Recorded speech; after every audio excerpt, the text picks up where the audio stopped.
Estamos fazendo um podcast absolutamente diferente de todos aqueles que nós já fizemos até hoje. Estamos num quarto, sala, do Hotel Serra Azul, com ilustres 3 convidadas que estão participando do Gramado do São Pedro. O nosso podcast, por ser diferente, né, hoje serão 6 podcasts que nós vamos fazer até o final do evento, com participantes, com palestrantes e com gente que veio ver como é esse evento. Para isso nós tivemos o apoio da Icatu, da Eletromídia, do Hotel Serra Azul e do Di Paolo, onde esse pessoal que está por trás das câmeras come. Eu costumo não apresentar as pessoas que estão comigo, porque eu tenho por princípio que ao apresentar a gente faz um discurso, né? Essa é fulana de tal, nasceu em 1990, cursou não sei quem e tal. Então o melhor é que vocês se apresentem e aí a gente começa a bater um papo legal, falando sobre tudo que a gente quer falar. Então, na minha frente... Juliana Saboia. Então, pessoal, meu nome é Juliana Saboia, eu sou sócia fundadora da Palco Inteligência de Mercado, sócia fundadora também da Casa Verso, então sou uma empreendedora já há bastante tempo, estou há 15 anos no mercado. Antes, né, de empreender e ser proprietária de ambas as empresas, eu trabalhei no mercado financeiro por 10 anos. Então eu venho de uma trajetória construída por algo que eu quis. E depois eu saí do mercado financeiro para entrar na docência e consultoria. Então aí veio mestrado, especialização. Começou a vida com 15 anos. 17. Que loucura. Entrei na faculdade com 17, comecei a estagiar com 17, já na área financeira, que era a área que eu queria. Comecei cedo, mas os produtos de beleza ajudam bastante, eu brinco, né? O Botox e a genética ajudam bastante, né? Isso faz parte da vida, né? A gente não vai mentir e dizer, não, isso aqui não. Temos procedimentos que são importantes aqui, a medicina ajuda bastante. Então eu fiz essa construção na área financeira e da área financeira, depois de um tempo, eu resolvi, eu quero trabalhar com consultoria, vim para a consultoria e vim para a docência junto. E aí vim trabalhando nesses 2 mercados. Em 2018, eu e a Mari, minha sócia que está aqui, a gente fundou a Palco e lá a gente trabalha com aceleração de negócios, formação de liderança e principalmente estudo e pesquisa de mercado. Basicamente é isso, eu poderia me estender muito mais, falar de família, falar de um monte de coisa, mas acho que ao longo do bate-papo a gente vem trazendo esses pontos. Não existia uma Palco produtora? Existe uma Palco produtora, existe uma Palco que trabalha com a parte de comunicação criativa também. Mas a outra Palco tem 2 Os no final, a gente tem um só. Isso é importante. A gente não precisa avisar que tem 2 Os. É mais fácil, a gente tem essa... Então, aproveitando, né, já que a minha sócia estava falando, eu sou a Mariana da Rosa, sócia, então, da Ju na Palco Inteligência de Mercado.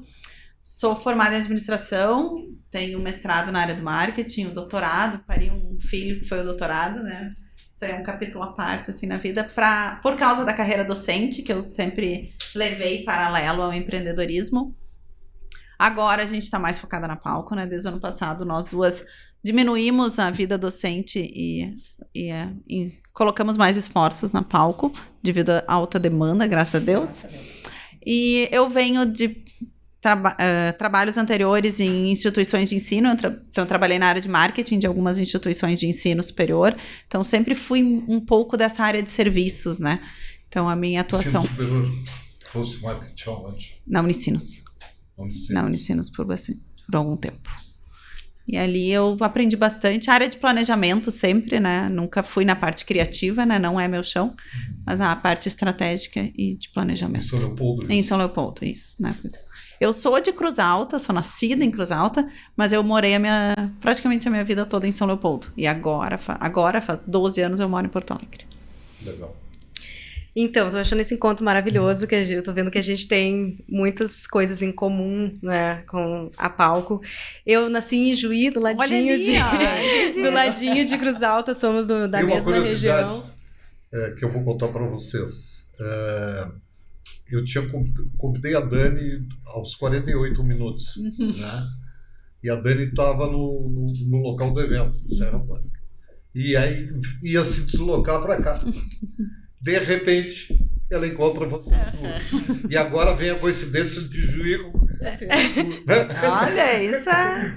A gente já se conhecia de mercado, mas eu ainda não sabia dessa informação de Cruz Alta. Estou descobrindo agora. Então, muito obrigada pelo convite, mesmo aos 45 minutos do segundo tempo. Estou muito feliz de estar aqui com vocês. Eu sou publicitária e trabalhei por muitos anos em agências de comunicação no Rio Grande do Sul. E também em 2018 foi o momento que eu saí desse universo de CLT para empreender. Hoje eu tenho uma consultoria de estratégia para marcas, que é a Cordão. A gente vai de um eixo de pesquisa de mercado muito aplicado aos projetos de branding que a gente faz, até a parte da estratégia de marca mesmo, que é o nosso core de negócio, a parte de identidade visual e verbal também, e a parte de estratégias de marketing muito para fazer lançamento dos novos posicionamentos e das nossas marcas que a gente cria na Cordão. A marca da Gramado Summit é assinada pela Cordão. Todo o reposicionamento da Gramado Summit, que saiu de um evento que começou pequeno e que cresceu, no momento que ela viu que tinha crescido demais, eles nos chamaram para refazer esse material. O Marcos Rossi, maravilhoso. Aliás, o Marcos é tão maravilhoso quanto a mãe dele é a Marta. A Marta é uma fama... Ainda não conheço ela, mas a fama precede, né? É um símbolo de Gramado. Foi a mulher que criou o Chocofés. Sim. A história, a gente E conhece. a Feitures, né? E ela foi sempre uma lutadora por essa grandeza que Gramado tem hoje, né? Claro que ela não esperava que ficasse tanto assim, né? Mas hoje a responsabilidade está muito em cima dela por ela ter criado tudo isso. Ela inventou o chocolate. Gramado era uma cidade bonita, né, da serra, e de repente ela começou a criar coisas. Para vocês terem uma ideia, ela deu ideia para o Praver, né, que era um vendedor de fitas de máquinas de escrever, né? Ele ia passar umas férias em Bariloche. E ela disse, vai lá e conhece os chocolates de Bariloche. E ele conheceu, falou com ela e disse, bom, agora lança um chocolate. Agora faço. E aí nasceu tudo. A Praver foi a mãe de tudo, etc, etc. Depois surgiram os Planalto da vida, etc, etc. Mas ela deu a ideia junto com uma comunicadora que foi a Célia Ribeiro. Célia Ribeiro fazia o Jornal do Almoço na época, etc, etc. Bom, isso foi um parênteses. Eu quero saber por que vocês estão aqui em Gramado. Do Gramado Summit, né? Então, a gente veio ano passado como visitantes, né? Primeira vez que a gente veio ao evento. Veio porque é um evento que ele aparece muito dentro do mercado que a gente está, né? Então, ele tem um apelo pra gente enquanto negócios, enquanto networking muito interessante. Então, no ano passado, a gente fez muitos negócios bons, né? A gente diz que valeu cada centavo que a gente pagou no ano passado por estar aqui. Muito bacana isso que tu está dizendo, sabe? Porque tem uma implicância com o Gramado Summit, de que ele é adolescente. Talvez para alguns mercados possa ser. Né? Acho que tem esse olhar, eu acho que talvez. tem nichos, né? Acho que tem nichos com um perfil mais jovem ali, talvez o pessoal das startups, quem sabe, né? Esse pessoal mais focado em tecnologia. Mas para nós, ano passado, o Gramado foi muito bom, assim, muito bom mesmo, assim, de relacionamento, de conhecer pessoas. De fechar alguns De negócios. fechar Mas só fizeram network. Só fizemos networking. Ano passado com networking. Aí esse ano a gente tá voltando, aí sim, a Mari com palestra em um dos palcos, eu vou mentorar em outro. Depois então... eu vou falar com a palestra dela, porque eu já fiz uma pergunta em off. Pois se alguém entendeu ela. Maravilha. Bom, eu venho na Gramado Summit desde a segunda edição. Eu conheci o Marcos em 2018, quando a gente participava juntos da curadoria do Festival da Transformação, que a DVB promovia. E aí eu conheci o Marcos, ele estava muito... tinha feito a primeira edição, e ele disse, eu vou fazer um super evento, eu vou transformar, eu quero mudar. E eu lembro que eu fiquei olhando para ele, assim, pensando...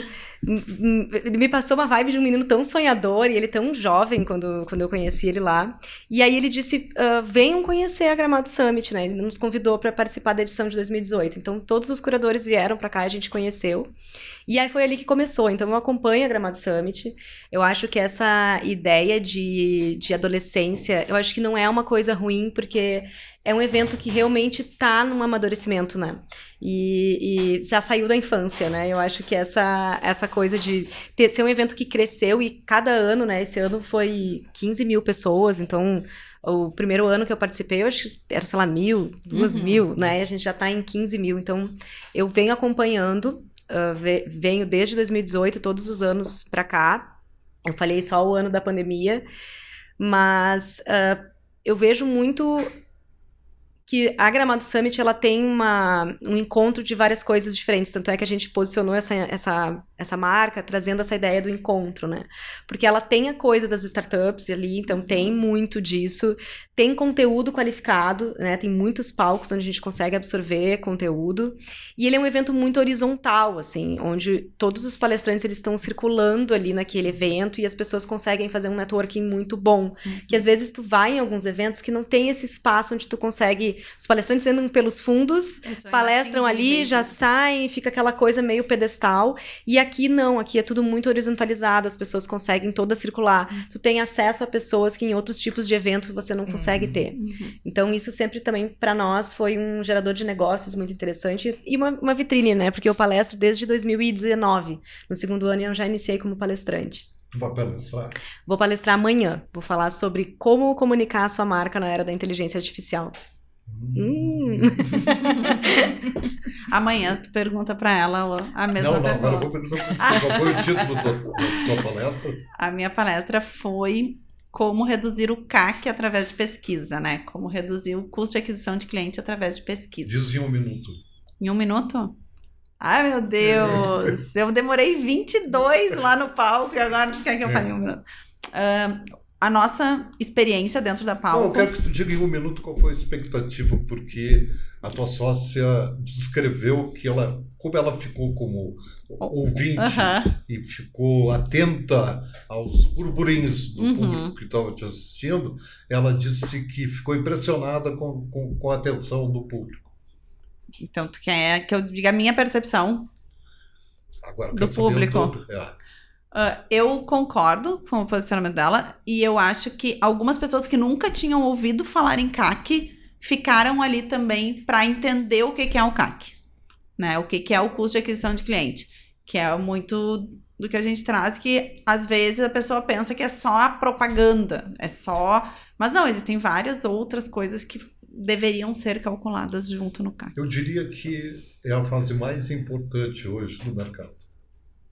O que tu está palestrando é a coisa mais importante e mais difícil desse mercado.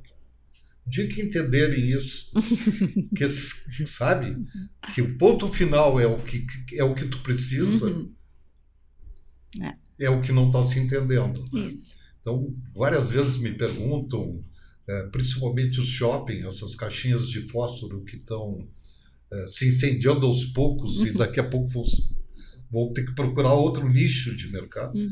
Fico me perguntando por que não tem movimento, o que a gente está fazendo, o que nós estamos errando. A gente está dentro a gente participa das NRFs da vida, não adianta participar. Não adianta participar. Né?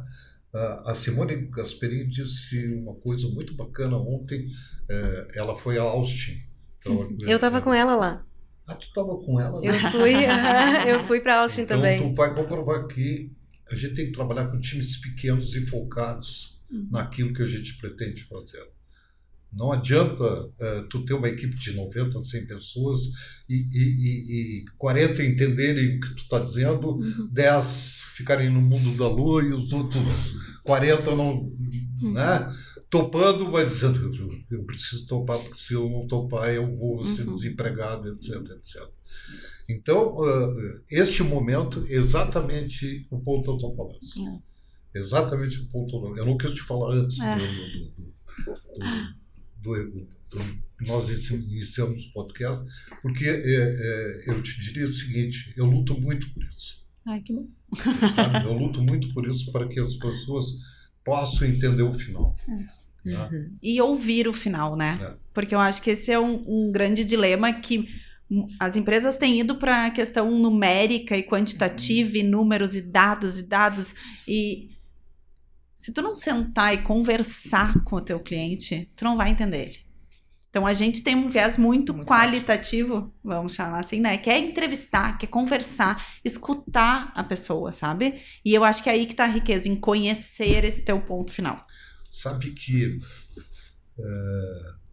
quando a Globo lançou o G1, né, que ela começou a se digitalizar e tal, trouxe uma equipe de palestrantes para cá para explicar que ia entrar o ZH no meio, essas coisas todas.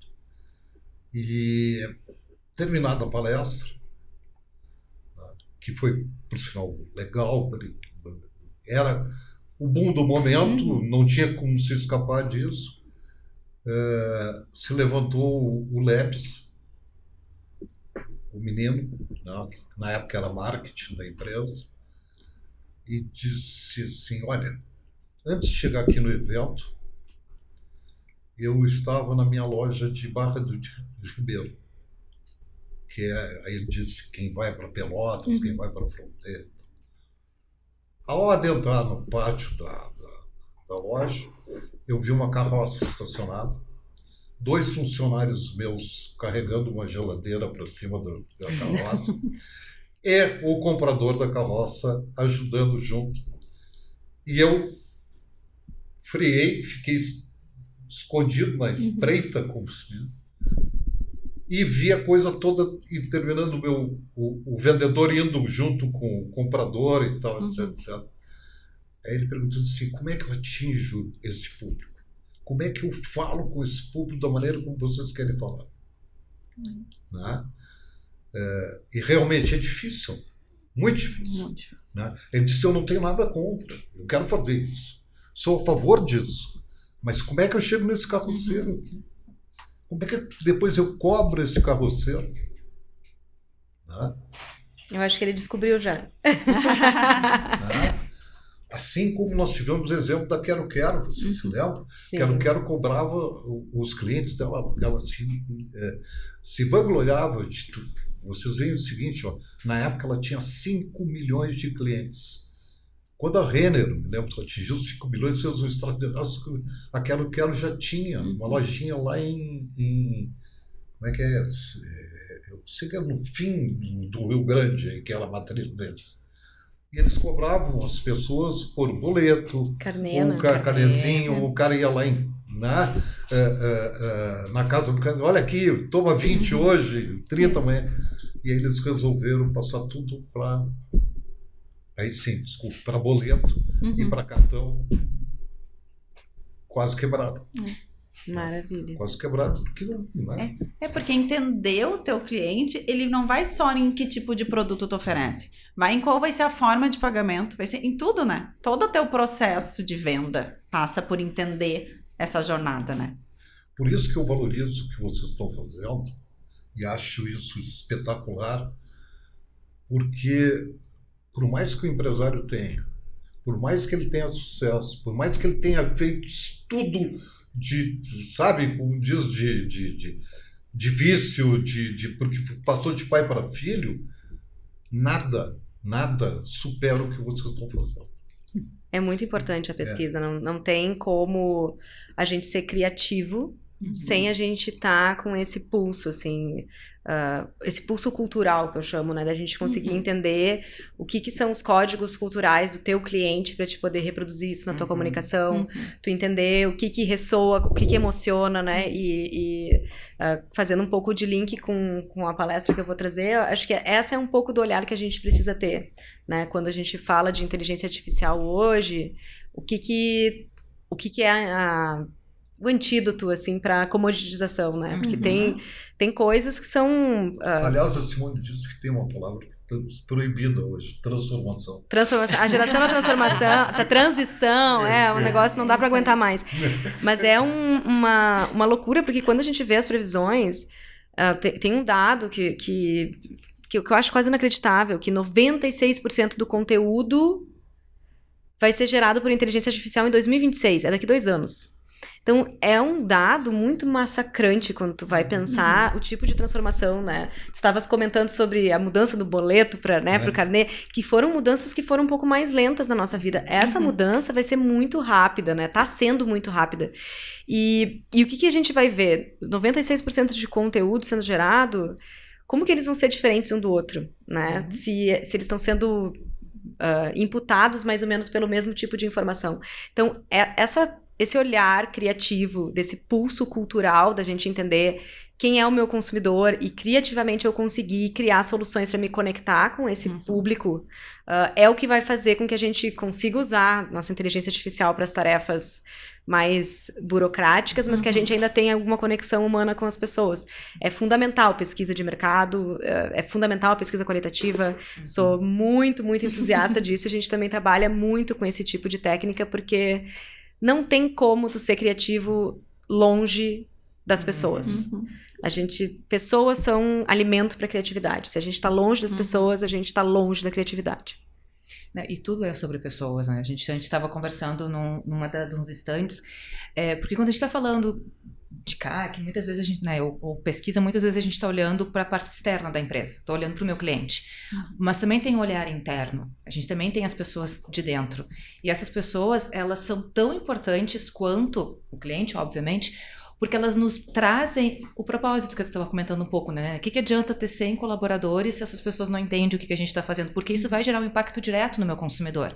Eu posso fazer a melhor pesquisa que for, é uma das coisas que a gente fala. Ok, a gente trouxe esses dados de pesquisa, a gente entendeu esse consumidor, como é que a gente vai reproduzir isso em estratégia dentro da empresa e principalmente como a gente vai repassar isso para que o colaborador entenda o que ele precisa fazer e como atender esse consumidor para que o CAC ou outras estratégias que a gente vai olhar tenham o resultado que precisa ter.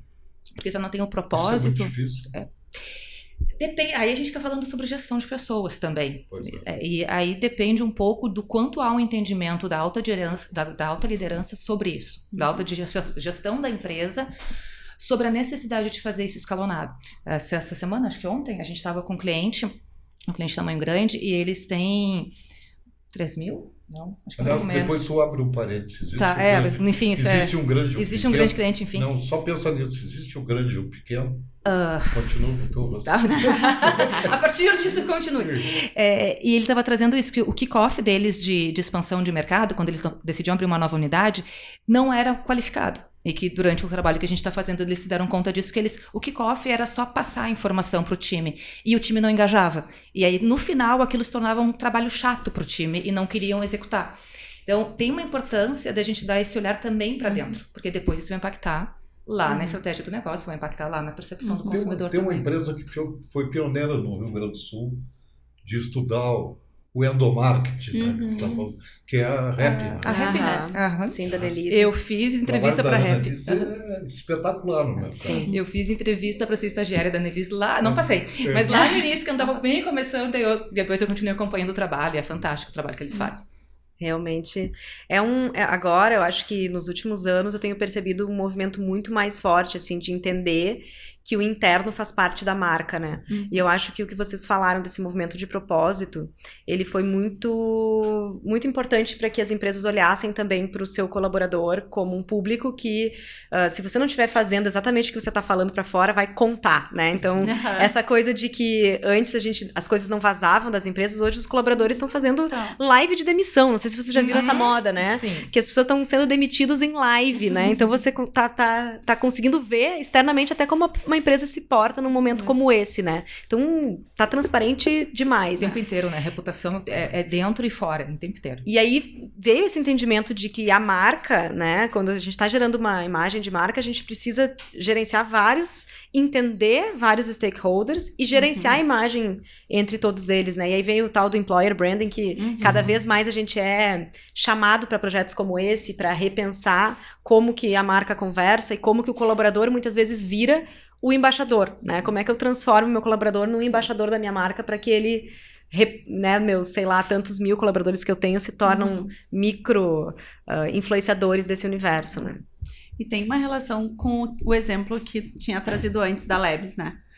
Se aquele vendedor que ajudou a carregar a geladeira para cima da carroça não vê valor naquele consumidor como cliente, como consumidor, ele não vai carregar a geladeira.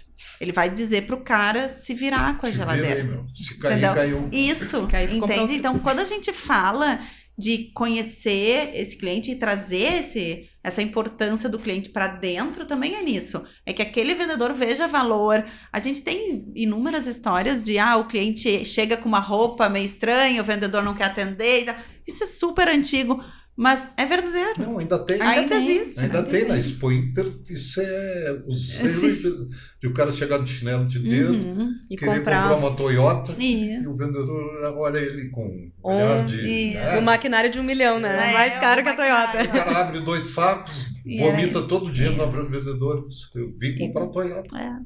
Então é isso. Então, quando a gente fala que esse encantamento do cliente, que é uma moda também, né?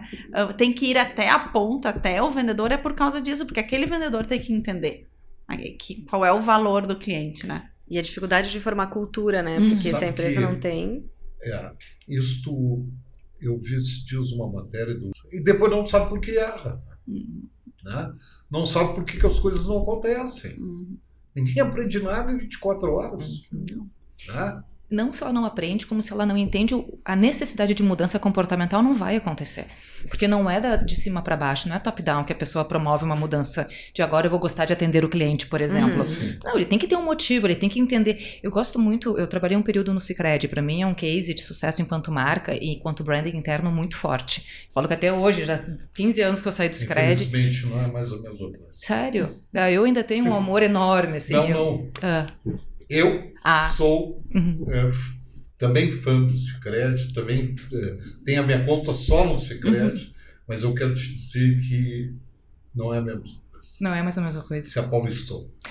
Bom, eu trabalhei antes, né, dele começar a grande expansão e internamente eles sempre tiveram uma marca muito forte interno, uma preocupação interna. Né? Então... O slogan do Sicredi é um dos slogans mais bonitos que tem. E eles sempre trabalharam muito forte a questão de propósito, né? O porquê que a gente trabalha aqui. E isso, às vezes, é o mais difícil de tu expressar para o colaborador, enfim, né? O porquê daquele negócio, o porquê que a gente atende esse cliente, o como a gente vai atender esse cliente. Então, só que isso é um trabalho que ele não se faz em 24 horas. E nem se a pessoa se sente obrigada ali para manter o seu emprego. Mas sim, porque ela entende o porquê que se necessita daquilo, qual é a função social da empresa, em alguns casos, ou qual é o impacto que ela gera, enfim, tu tem N formas de trabalhar isso. Sabe o que ela está dizendo hoje? Que ela não é só dinheiro, ela é paixão também. É ter com quem contar.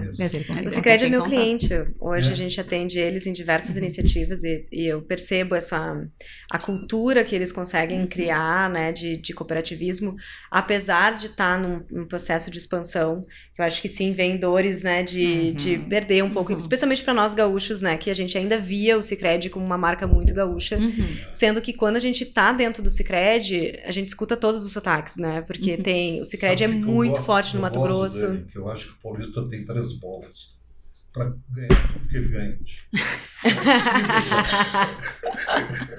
Não é possível, cara. Tem essa coisas do mundo corporativo que a gente não sabe pontar. Sabe, eu fico impressionado. Não, tu comentou sobre as linguagens diferentes. A gente teve no Tocantins ano passado fazendo um trabalho para o Sicredi e foi uma realidade completamente diferente para nós. É o maior crescimento deles. O Centro-Oeste é muito forte pro Sicredi, Mato Grosso, Mato Grosso do Sul. O agro lá é muito forte, mas agora tá em quase todos os estados e tem uma ideia de crescimento que seja realmente uma marca mais brasileira do que uma marca gaúcha. Pra gente é uma grande perda, né? É uma coisa que tinha mais a nossa cara do que do resto do Brasil. É que nem o Zafari, né, gente? É um movimento que é necessário. Tocou quando a Tramontina levou todo o seu internacionalizou. Também é meu cliente. É a Dani.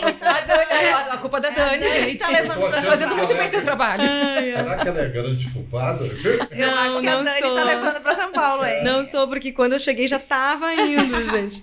Mas são marcas que... Coisa, né?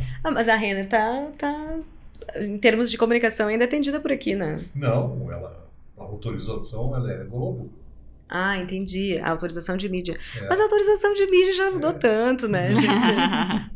A Dani é a grande culpada. Eu acho que a gente achou um ponto. Contas desse país, né? Um Pois varejo que ainda sobrevive a todas as coisas que estão acontecendo, né? Que eu acho que se o varejo, nós não teremos mais físico, viu? Se a gente continuar assim. Mas tu sabe que Nenê, essa coisa do varejo, o varejo ele é muito, claro, eu acho que o varejo utilitário, ele é muito melhor online, né? Ai, eu sou, tipo, lá em casa tá o tempo inteiro tocando a campainha com entreguinha, eu compro muito. Mas assim, eu acho que essa coisa... essa coisa do varejo, eu acho que tem um movimento contrário muito forte, assim, da loja como experiência, né? E das marcas de luxo estarem investindo muito nisso, de espaços de varejo serem mais espaços de convivência. Eu acho que isso até linka com uma informação que a gente viu lá no South by Southwest sobre o como as empresas, e principalmente as empresas de varejo, têm tido um espaço de preencher um espaço público de convívio que não existe. Né? Então, promover encontros entre as pessoas. Os shoppings vivem para isso. Viram no S. XSW. Foi que existe um guarda-reio hoje. Agora eu tô perdida. Qual é essa palestra? Eu acho que eu não vi. Que o grande problema das redes sociais foi não ter um guarda-reio. Ela foi. Não bateu. Não parou. Sim, não teve. Não pensou. Né? Ela foi. Hoje estão se criando guarda-reios. Né? Se criando. E talvez, por quê? Porque a inteligência artificial pode derrubar tudo isso. Né? É um potencial, uma ameaça muito grande. Eu acho que tem dois tipos de lidar com isso, né? Nos Estados Unidos, eles têm um perfil muito... vai lá e faz, depois a gente regulamenta. No caminho a gente regulamenta, né? Vamos fazer dinheiro, não vamos perder tempo, vamos inovar, no caminho a gente regulamenta. E a gente sabe que no caminho ninguém regulamenta, né? A gente vê as redes sociais, os problemas que a gente tem. E na Europa, eu sou muito a favor de regulamentar. Não censurar? Não, censurar não. Mas olhando assim para, por exemplo, inteligência artificial. Precisa regulamentar, porque não é todo mundo que tem que ter acesso aos tipos de ferramentas, né? Aquela loucura do Benjamin, né? O discurso dele da absorção da escravatura, aquele vídeo, tu viu o vídeo? Não vi. Eles fizeram um vídeo muito parecido com o que foi feito para Elis Regina da Volkswagen. Sim, deepfake. Ele dando um discurso de 1865, a absorção nos Estados Unidos da escravatura. E aí, só que o discurso é uma fantasia em relação ao que nós estamos vivendo. Então cria uma coisa assim. É muito risco, né, Nenê? Dá pra fazer tanta coisa errada. Teve caso do colégio Teve agora. caso de colégio, né? De uns meninos que pegaram fotos das colegas, né, e fizeram. Isso é um baita exemplo. É muito perigoso. Pra te ver uma coisa assim que não é qualquer um que consegue ter, não deveria ter acesso a esse tipo de coisa, pra fazer esse tipo de coisa. Mas teve também um outro caso que foi que me chamou muita atenção, que foi de um cara, um funcionário de um banco, que recebeu um e-mail falando para ele transferir um dinheiro para uma conta. Ele achou que, né, deve ser um phishing, uma coisa aqui, e não respondeu. Aí ele recebeu um convite para uma reunião com o chefe dele online. Ele entrou no link, fez uma videoconferência com o chefe dele, que o chefe dele disse: não, esse e-mail é correto, você está orientado a transferir esse dinheiro para essa conta que a gente te mandou. Ele fez. E aquele vídeo era um deepfake gerado por inteligência artificial. Ele transferiu não sei quantos milhões para a conta dos bandidos. Então, vocês imaginam esse tipo de tecnologia sem estar regulamentado. Então, precisa existir regulamentação. A Europa já está indo para um caminho em que não desenvolve tanto a inteligência artificial, porque eles estão colocando travas para que essas coisas não aconteçam com tanta frequência quanto está acontecendo onde a regulamentação não existe, né? Vocês acham que esse crescimento também se dá porque está se pensando muito em sustentabilidade? Crescimento Olha de aí, quê, tu né? riu, né? Crescimento de quê? Crescimento da inteligência artificial, que não tem essa coisa de carbono e que não sei o que, etc, não, etc. isso aí é dinheiro. A gente vive no mundo onde é dinheiro. A sustentabilidade, Vai, pode dizer que é uma merda, eu também digo. Tá, vamos lá, meu mestrado foi na área de responsabilidade social, tá? Então eu posso falar com um pouco de propriedade, né? É bonito no discurso, seria ótimo se fosse posto em prática, mas infelizmente o dinheiro manda mais. Greenwashing, né? Total. É o que a gente mais vê. E hoje a gente volta, antigamente lá em 2009 a gente falava em responsabilidade social, hoje a gente fala em ESG. Eu já fui em alguns que o ESG tá lindo, mas o S não aparece. Entendeu? O social, assim, bota ali pra baixo que a gente não quer falar sobre isso. Eu acho que nem o programa. Vocês lembram que tinha um programa de qualidade? PC, as ISOs, né? A gente viveu a era das ISOs também, né? Então eu acho que são ondas. A gente teve a onda da ISO, a gente tem agora a ESG. Isso vai virar. Em algum momento vai virar. E o dinheiro fala tão mais alto que eu fui na Zara esse final de semana. E aí eu cheguei ali pra pagar e o negócio... Eles disseram, pelo meio ambiente agora a gente cobra sacolas. Aí eu fiquei assim... Eu fiquei um pouquinho assim, daí eu, né? Paguei ali os 50 centavos da sacola. Aí eu pego a roupa. Paguei, né? Pra levar minha roupa embora. Eu ia levar aonde a roupa? Eu tinha que levar. Então eu paguei. Se tu quisesse, não, eu quero levar na mão. Não, dá pra levar na mão. Você pode levar a tua sacola ou levar na mão. E eu não tinha levado, Peguei uma sacola ali de papel, paguei os 50 centavos, aí eu pego a roupa que eu comprei com umas etiquetas de plástico desse tamanho, umas 1000 etiquetas desnecessárias, plástico desnecessário, não sei o quê. Aí tu fica olhando. Essa iniciativa, ela realmente foi uma iniciativa provocada por um desejo de diminuir o número de sacolas de papel no mundo, né? Porque não era nem sacola de plástico. Ou aquilo foi um desejo de como que eu posso fazer cada um gastar mais 50 centavos, sabe? E ainda pagar de bonito. Ou foi uma demanda de um conselho que precisa ter uma estratégia de sustentabilidade e diz, mete alguma coisa aí, porque eu preciso vender sustentabilidade. A mesma história do carregador da Apple, né? Tipo assim, é a mesma história. É um negócio que tu fica assim, mas como que isso é sustentável? Porque se a gente precisa da sacola e precisa do carregador, como é que isso faz gerar menos lixo? Nós tivemos uma marca de roupa, lembram, que foi moda para Chu, que fazia aquelas contas com a união do preto e do branco. Como era o nome da marca? Uma marca famosíssima. A Benetton. Até se quebrar. A gente teve a época do Banco Real também, que era um dos bancos que trabalhava bastante questão de sustentabilidade, enfim, até ser comprado e metade da força de trabalho ia embora porque não concordou com a cultura da nova aquisição, porque saía completamente desse olhar mais meio ambiente, mais social, então... A gente vê algumas poucas marcas brasileiras fazendo isso, né? A Farm é uma marca que parece ter bastante seriedade nesse assunto, a Natura é uma marca que sempre teve essa bandeira, mas assim, Acontece o seguinte, eu acho a Natura espetacular também. Eu também fui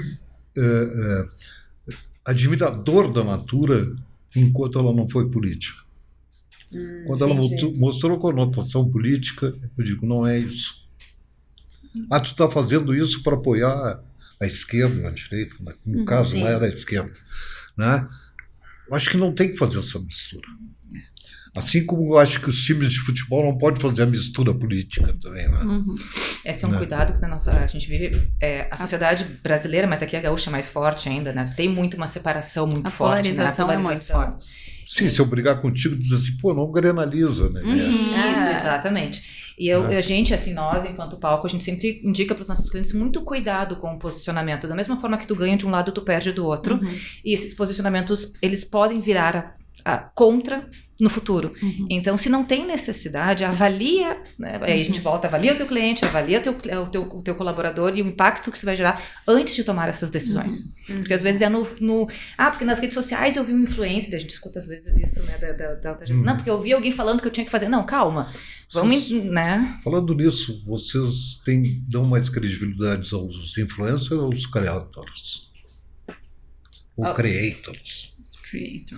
São duas faces da mesma moeda, né? Eu acho que eles são. Tu acha que é da mesma Eu acho que eles são quase a mesma coisa. É que, assim, na verdade, o conceito, né? O conceito de influenciador ali, quando surgiu aquela coisa do influenciador, era aquela ideia de que a pessoa influenciava um comportamento, influenciava uma compra, né? E baseado num consumo próprio.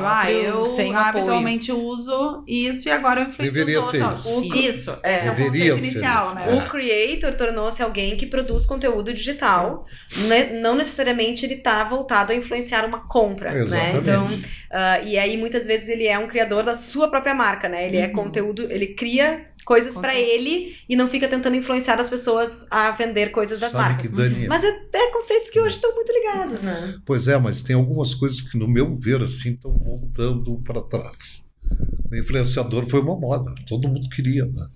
Aí, de repente, disse, pô, mas esse cara faz comercial do sabonete Lever, e aí, mas hoje eu vi ele fazendo do Boticário, será que amanhã ele vai fazer da Natura também? Esse cara está me transmitindo algo que é verdadeiro, então começou a bater isso Se fosse só o sabonete, né? Não, que hora não. que é o jogo do tigrinho, né? Exatamente, bacana isso, né? Assim como a publicidade em LEDs, que é a famosa digital, etc, hoje está sendo discutido no mundo para a volta da estática, que ela dá mais permanência, que ela brilha mais nos olhos, que tu tem mais atenção para ela, etc, do que a digital que passa por 5 segundos ou 6 segundos e que tu não tem... Ou outra bobagem que inventaram, aperte o QR Code dessa tela e... O que é isso, gente? Isso é uma loucura, cara. A polêmica do cardápio no QR Code. Isso é uma loucura, cara. Ninguém gosta de Ninguém cardápio. Ninguém gosta. Perigo a gente dizer isso, mas... Vê como é uma loucura. Enquanto vários restaurantes estão tirando o Wi-Fi de dentro do restaurante para que o cara não se demore no restaurante. Alguns proibindo de entrar com o celular. Aí tu bota um cardápio no QR Code. Que isso? Aí tu quer que o cara fique 3 horas lá dentro. Não, cardápio. E é engraçado que a história do tirar o Wi-Fi, que, na teoria eles vão vender como que é para a pessoa ter uma melhor experiência, né? Que é para ela viver o momento, o lugar, né? O ambiente. E na prática é isso, é que ela não se interta com outras coisas, termine o que ela tem que fazer e desocupe a mesa. O cara do restaurante Brahma, que é um restaurante de muita fama em São Paulo, que apesar de ficar ali numa travessa da Ipiranga, ele tem atrações. Ele fez um documentário de 10 minutos mostrando a postura de 4 pessoas numa mesa. Fotografando o prato, mandando para amiga. Olha o que eu estou comendo. Te lembra que nós comemos isso em 1920, não sei aonde e tal. E ele fez um documentário dizendo o tempo que os clientes dele... Né, e ele não podia dizer absolutamente nada. Né, e que isso não era bom para ele. Né. Enquanto as mesas antes, porque restaurante, segundo os entendidos, aí tem que girar 3, 4 mesas para o seu restaurante, né? Ele não conseguia mais girar 2. Sim. Pelo tempo de demora. Pelo tempo de permanência. Né? Mas aí tem um cuidado também de entender que aquela foto que a pessoa utilizou para mandar para amiga também é um influenciador daquela amiga ir no ambiente. Então talvez o equilíbrio a gente possa trabalhar esse conceito, né? Pois é, se a amiga respondesse, mas do Barundas lá é muito melhor. É o risco. Mas ao mesmo tempo dá para usar do lado positivo ou negativo. Mas eu acho que um ponto que a Mari trouxe é legal, porque é o discurso, né? O discurso é para tu ter uma experiência melhor, mas o que tem por trás? E a gente volta à questão do dinheiro, a gente volta à questão do capital. O que importa? A gente não está fazendo girar. Ou aquelas postagens não estão trazendo o tipo de cliente que eu gostaria que viesse. E a gente volta na pesquisa. Será que esse restaurante é um restaurante que está trabalhando da melhor forma a apresentação dos pratos? Isso está sendo atrativo para o cliente? Será que não tem uma outra forma de fazer esse cliente girar mais vezes? Ou me trazer mais clientes a partir disso? Tem outras formas de fazer. Eu acho que essa pergunta do Nenê dos creators versus os influencers, acho que sim, apesar de serem termos que a gente usa meio indistintamente para falar quem produz conteúdo online, né? Eu acho que antes os influenciadores, eles se baseavam muito na quantidade de seguidores que eles tinham, né? Então, tu olhava ali, eu tenho tantos milhões de seguidores, então eu tô produzindo esse conteúdo, quer dizer que eu vou atingir tantos milhões de pessoas. Hoje em dia, com essa ideia de inteligência artificial dos algoritmos, tu ter 7 milhões de seguidores não quer dizer que teu conteúdo vai chegar para essa quantidade de seguidores, ou nem mesmo para os teus seguidores ou para outras pessoas, né?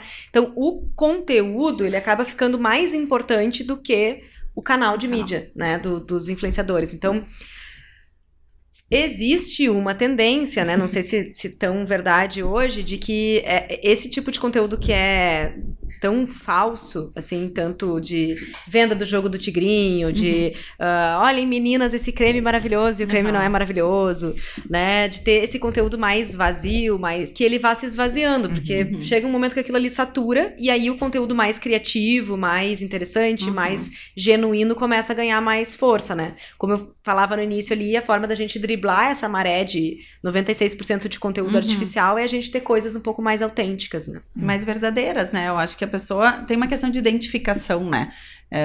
Falou dos influenciadores, sempre eu brinco com a Gisele Bündchen usando Pantene, né? Gente, é óbvio que ela não usa Pantene, né? Tipo, tu não vai olhar pro cabelo dela e achar que ela usa Pantene. Então, até que ponto é verdadeiro aquilo, sabe? Então, volta por trás que tem o dinheiro, né? Que é alguém que pagou pra ela usar Pantene uma vez na vida e fazer a campanha.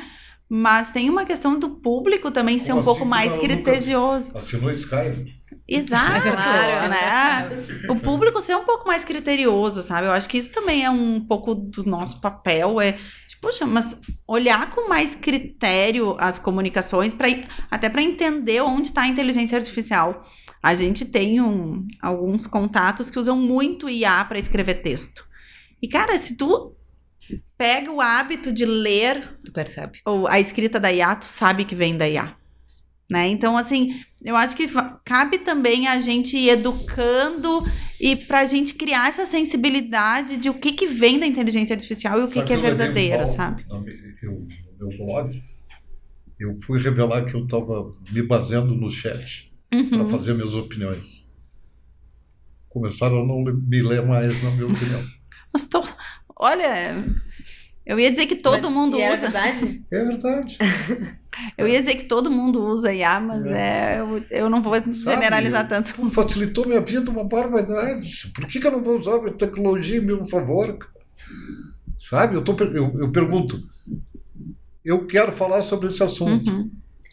Da onde que eu tiro mais referências? Ponto, é isso que eu quero. Mas aí a gente tem Antes eu fazia com o Google. Isso, a gente tem o conhecimento de pegar aquele texto, refinar, né, adequar e tudo mais. Mas tem muita gente que não tem. Aí vem a questão do acesso às ferramentas de IA para todo mundo. A Cordão está conduzindo uma pesquisa agora sobre o quanto os profissionais de marketing estão vendo a inteligência artificial. Então a gente fez uma etapa toda qualitativa e aí agora a gente terminou a etapa quantitativa com 300 não lembro bem como foi no final da nossa amostra, mas foram 300 e tantas respostas em todo o Brasil de profissionais de marketing, né, para dizer como que eles usam a inteligência artificial.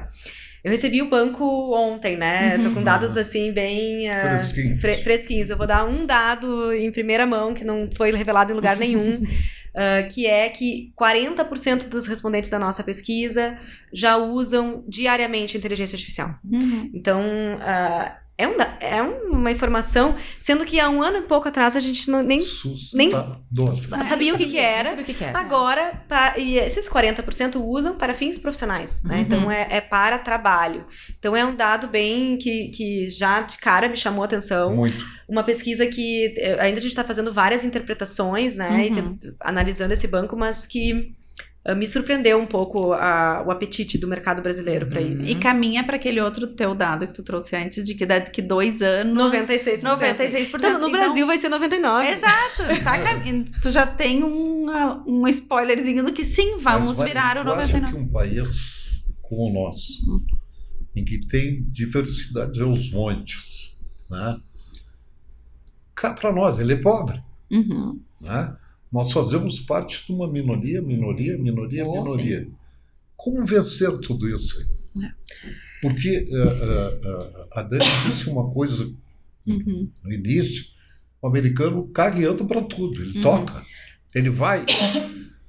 A prova de 1900 final do século, quando deu o boom da bolha. Bomba atômica, né? Estourou tudo, etc. E eles continuaram fazendo tudo igual. Né? Porque eles tinham 3 financiamentos de casa, eles tinham 5 financiamentos de automóvel, e as coisas foram indo. Né? O famoso leasing de tudo. Né? Mas aqui eu acho que as coisas... Eu fico muito preocupado com tudo isso. Quando eu vejo que os governos não usam isso, nem um pouquinho, né? não uso isso em mobilidade, não uso isso em criatividade para gerir e gestar as coisas, né? As discussões são sempre as mesmas, o professor deve ganhar mais, né? Funcionário público, não sei o quê. Quer dizer, nós não saímos do lugar, né? Nós viemos agora de Porto Alegre para cá, que vocês enfrentaram uma BR-116 toda cheia de... Há quanto tempo a gente ouve isso? Né? Então, sob o ponto de vista de inteligência artificial, nós andamos. Sob o ponto de vista... Até porque, de vez em quando, os caras ainda falam em inteligência artificial generativa, né? E generativa é perigoso para chuva. Eu estava lendo um livro ontem e esse livro fazia um retrospecto histórico sobre tecnologias de uso geral, né? Que são tecnologias que acabam mudando tudo, tipo aprender a escrever, aprender a falar, fogo, pedra lascada, toda essa evolução, né, que a gente teve de tecnologias ao longo do tempo. E aí ele trouxe uma ideia assim que tipo que em tantos mil anos, de milhares de anos, a humanidade conseguiu 5 tecnologias de propósito geral. E os últimos 50 anos foram 7 novas tecnologias de uso geral. Quantos? 7. Então a gente pegou o motor de combustão, a eletricidade, várias tecnologias. Então, tipo, em menos de 100 anos, 7 novas tecnologias, sendo que antes era... rápido. E agora Tu acha que vem a nova revolução? Eu acho que vem. Quando? Já aconteceu. Não. Eu diria que a gente está vivendo ela. Eu quero oficializar. Eu Na acredito. tua cabeça já aconteceu. Na minha cabeça, a inteligência artificial... Você também já. Nenê, deixa eu te contar uma coisa. O meu primeiro trabalho foi numa cooperativa de eletrificação rural. Eu era estagiária lá, e quando eu comecei a trabalhar lá, eu tinha o trabalho de escrever a história da cooperativa. A cooperativa está fazendo 40 anos. E aí eu tinha que escrever um documentário sobre como que era viver naquela região rural sem luz. E eu ia lá e eu entrevistava as pessoas que ainda estavam vivas e que estavam naquele momento. Que foram testemunhas. E elas me contavam, a gente botava a carne dentro da banha, enterrava a banha no chão, a gente fazia assim, contavam como é que era ver. Aí uma pessoa me contou, eu fiquei muito interessada quando me contaram que a luz não tinha cheiro. Porque antes a luz era de querosene, então ter luz tinha cheiro. E ela disse, quando falaram que a luz não tinha cheiro. E aí era aquela coisa, e aquilo me chamou muita atenção da separação que eles tinham na cabeça deles sobre o que era elétrico e o que não era elétrico. Mas tu nunca se esqueceu, né? Eu nunca mais esqueci. E com a inteligência artificial, eu sinto que a gente está indo por esse mesmo caminho. Que hoje a gente tá ainda enterrando a banha, né? Ali a gente tá vendo o mundo sem inteligência artificial e daqui a pouco vai ser que nem ligar a luz. Sabe? Que tá em todos os lugares e a gente nem percebeu. A gente nem percebeu. A gente tá vivendo isso. E a gente que tem criança pequena em casa, né? Eu tenho uma filha de 6 e uma de 3. A Ju tem um filho de 7. A gente percebe neles... As guriazinhas já são dupla de barbaridade. Eu tenho 2 herdeiras já. Mas tu nota nelas, o quão pra elas a questão da tecnologia é muito óbvia. Muito fácil. Sabe? É muito fácil. Sabe a de 3 anos... Eu não acredito nisso. Cara, vou te trazer ela aqui. Esses tempos pela minha origem religiosa ser mosaica, né? Sexta-feira eu fui porque sexta-feira se vai nas sinagogas, né? E eu, como um fumante idiota, ao sair da sinagoga, eu sentei numa poltrona na rua e puxei meu cigarro. E tinha umas 15 crianças. De repente começou uma discussão fortíssima sobre o BBB. Eu fiquei aqui. Ela disse assim, não, o Matheus, aquele é um sem vergonha. Não pensa porque ele é gaúcho, ele quer comer todo mundo. Uma guriazinha de 9 anos. Meu Deus. Dá idade para ela. E aí começou e não sei o quê, porque a fulana está exibida, tu viu que ela só gosta de mostrar a bunda. E eu digo, Deus me livre, a sorte que tinha mais gente do meu lado que presenciou isso e fica... E aí eu digo assim, porra, mas as pesquisas dizem que as crianças vão para o quarto, só usam tela, não sei o quê, nunca viram TV aberta na vida. Como assim, tia? Mas ela pode estar vendo o BBB no aplicativo do Globoplay, no celular dela. Reproduzindo as falas da mãe também. Ou vendo TikTok. Não. Ou vendo no TikTok, exato. Estava chegando no horário, ela tinha que ver que começava às 10. Mas ela tá no aplicativo vendo. E eu perguntei como é que ela acordava, ela disse... Vou, eu acordo. A minha mãe me chama às 6 e eu saio da cama. Ainda bem, né? Continua obedecendo a mãe, isso já tá ótimo. Mas eu vi o vídeo da criança essa semana com o rádio falando, Alexa, baixa o volume. Gritando Alexa no rádio. O meu filho me liga, né? Como eu tô aqui, ele me liga pela Alexia. Alexia, ligar, para, diz meu nome. Eu falo com ele por aí. Ele não tem um celular, que ele não tem acesso ao celular. Né, por enquanto não tem acesso. Mas ele me liga pela Alexia. Ele fala com a Alexia e ele aprendeu sozinho a fazer. Eu não sabia que a Alexia sabia fazer ligação. Ele que aprendeu. A minha filha de 3 anos briga com a Alexa. Porque ela fala Léxica, né? Porque ela consegue, e daí ela fica Léxica. E daí, obviamente, a Alexa não responde ela, né? E ela briga com a Alexa. E elas pedem pra Alexa contar piada. A Alexa conta. E elas têm 6 e 3 anos. Então, eu acho que elas... É uma geração que não... Eles não vão sentir a mudança que a gente sente. Meu filho fica muito chateado comigo quando eu tô vendo o jornal com ele que tem propaganda. Claro. Claro. Ele vê o jornal comigo e tem propaganda, porque não tem o pular, né? No Netflix ele não tem a opção de ter propaganda. Sabe que eu tento me jovelizar consumindo essas coisas, né? E aí eu consumo muito TikTok. E o TikTok implementou uma ferramenta que é quando tu aperta pro lado esquerdo da tela, ele acelera o vídeo. Né? E aí tu tô assistindo um vídeo, tu quer que o vídeo vá mais rápido, ele vai na velocidade 2 vezes quando tu aperta com o dedo. Eu às vezes estou vendo TV e eu chego a fazer o gesto de apertar pra acelerar, porque eu não tenho mais paciência de assistir um vídeo na velocidade normal. E eu percebi essa... áudio já aperto no 2. O áudio já aperta no 2, mas essa coisa no Instagram, pra mim, é uma tortura estar no Rio sem a coisa de poder acelerar. Então, a gente pega muito rápido as tecnologias que vêm, né? E imagina as crianças que nascem com ela ali, entendeu? E elas têm aula de linguagem digital, 3 anos. Nos Estados Unidos, eles estão dando aula de prompting, né? Então, a maior parte das escolas já está com aula de prompting. Eu fiquei bem chocada com a velocidade com eles, né? Vai lá e faz, né? Mas já estão fazendo. Mas outra coisa que me preocupa também no ensino é a conduta política de professores. Eu fico apavorado com minhas netas também, quando elas vêm com ideias. Né? O fulano de tal é um ladrão. Como assim? Quem é que disse isso? Não, nós tivemos uma aula hoje, discutimos isso e tal. Cara, eu não sou contra de ensinar política, né, social, etc. Mas eu acho que não pode ter postura. De novo, posicionamento, né? O professor tem que ser neutro, né? A gente sempre diz, por exemplo, eu tenho formação em administração e em sociologia. Cara, eu vou dizer na minha casa eu digo tudo que eu quero. Né? Mas aqui eu não posso me posicionar de jeito nenhum sobre o que sabe? Qual é a minha cor, qual é o meu... E é entender o poder da tua influência como professor, né? A gente que vem numa carreira docente, isso é uma coisa que a gente sempre teve, assim, eu, principalmente, e os alunos instigam isso, então eu acho que é um posicionamento do professor. Bom, ano eleitoral em sala de aula é um terror, porque eles passam o ano inteiro te instigando a ter um posicionamento. E é entender o teu papel como docente, de que se eu falar qualquer coisa, eu vou estar influenciando. Sim. Então, esse influenciador, ele existe há muito tempo, seja no físico, numa sala de aula, seja no digital. Eu não acredito tanto na neutralidade, assim. Eu acho bem... Por exemplo, uma coisa básica, assim, de opinião sobre história, né? História. Vamos falar sobre história. Eu conheci no passado um português aqui na Gramado Summit, que inclusive é parceiro do Marcos aqui, com relação ao Web Summit. Ele estava aqui, eu comecei a conversar. E a gente começou a conversar sobre... Ele me contar qual era a versão portuguesa sobre a colonização do Brasil. E aí ele disse, porque isso que vocês aprendem no Brasil, na história, é mentira. Não foi assim que aconteceu a colonização.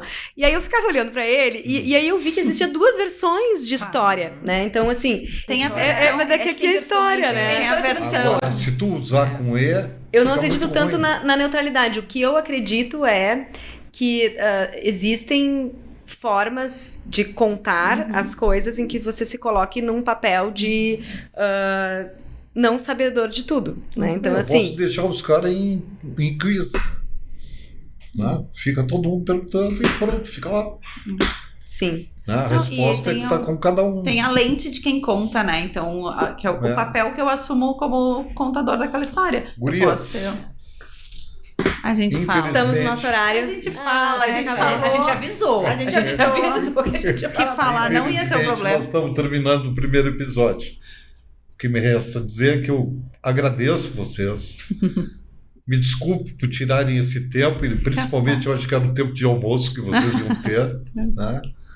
E para Dani, que eu convidei aos 48, mas eu tentei antes. Né? E dizer que eu fiquei encantado com vocês três. Dani, eu já conhecia o trabalho dela, vocês eu não. Né? Quero me aprofundar mais nisso. Vou fazer questão de manter contato com vocês e contigo até para que tu mostre a pesquisa. Assim que tiver. É verdade, a gente quer essa pesquisa. E com vocês também de fazer um programa mais próprio de palco, etc. Tá? Perfeito. Obrigada, a gente está super à disposição, foi muito bom bater esse papo. A gente já conhecia a Dani, mas nunca tinha sentado para conversar nesse nível, então foi muito legal. E Nenê, que prazer conversar contigo. Uma sabedoria, uma visão de mundo boa de sentar e conversar, uma clareza na exposição, então a condução também desse momento foi muito bom. Obrigada pelo convite, eu falo já por nós duas, né? Enfim, a gente já faz uma simbiose, né? É muito tempo de relacionamento. São 12 anos, né? Quantos anos, sei lá quantos anos a gente tá juntas já? A gente fica mais junta do que com os maridos, então o que a gente vai dizer, né? É verdade. Eles que ficaram cuidando das crianças? Sim. Não, o meu tá aqui porque veio me assistir na palestra. Ó, meu Bolas. Tem alguém que tem que vir assistir. Não, mas ele vai embora hoje ou ele... Vai embora amanhã. Mas as crianças estão com as vós são boas. Nada como uma rede de apoio. Eu sei, eu sou vô, eu sei disso. Ser vô é maravilhoso. Eu tô louca pra ser vó também. Porque olha, ser vó. Coisa boa, não ter que educar, não ser chata, não ter que cobrar. Chocolate tá não existe não. Não existe não. Minha mãe diz isso. Pro meu neto não existe. Eu falei, que bom, né, mãe? Pena que eu não fui tua neta, né? Porque... Não existe não, eu digo não, é contigo. É isso aí, tá certo. Mas tá certo, esse é o papel de vô. Esse é o papel do vô, claro que. Até a criança tentar se matar. Aí, opa, para, aí não. Minha mãe diz que vou bater o carro hoje, não. Opa. Vovó é mamãe com açúcar, né? É isso aí. Legal, é uma definição bonita, né? Ela é amorosa. Muito obrigada, Nenê. Eu também agradeço muito poder aprofundar o conhecimento das meninas. A gente tem uma admiração muito grande pela forma como vocês colocam e o trabalho que vocês fazem. Muita simbiose com o que a gente faz na Acordão. E, Nenê, muito obrigada pelo convite. Mais uma vez, desculpa. Imagina, eles tentaram, eu juro que eles tentaram, mas eu não sabia se eu ia estar conseguindo estar no horário aqui. Mas estou aqui, estou muito feliz de ter participado. Conte sempre comigo. Obrigado. E... eu vou conhecer vocês melhor. Maravilha. Tchau, tchau. Tchau, gente. Muito bem.